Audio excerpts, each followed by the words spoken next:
এই ভিডিওটা দেখেন একটু, এই কাকু ভিডিওটা কি বলছে, পুরো ভিডিওটা দেখবেন। ভিডিওটা যদি ভালো লাগে তো লাইক কমেন্ট শেয়ার করে দিবেন।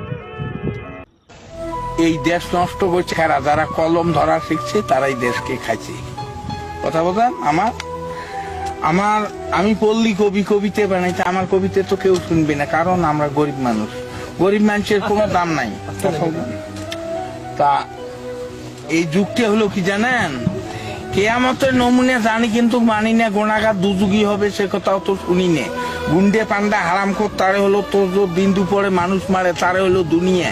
কেয়ামতের নমুনা জানি কিন্তু মানি না। সরকারি চাকরি করে, বেতন 5,000, 50,000 টাকা মাসে খরচ দেখি তার, বাকি টাকা কেমনে আসে সে কথা আর বলি না। কেয়ামতের নমুনা জানি কিন্তু মানি না।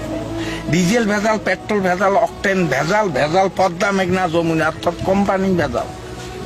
কেয়ামতের নমুনা জানি কিন্তু মানি না। ভেবে কয় রাধাবদর সরকার মানুষ হওয়া কি ছিল দরকার, পশু হওয়া ছিল ভালো, আখিরাতের কাজ করি না, অর্থাৎ পরকালের কাজ করি না। কেয়ামতের নমুনা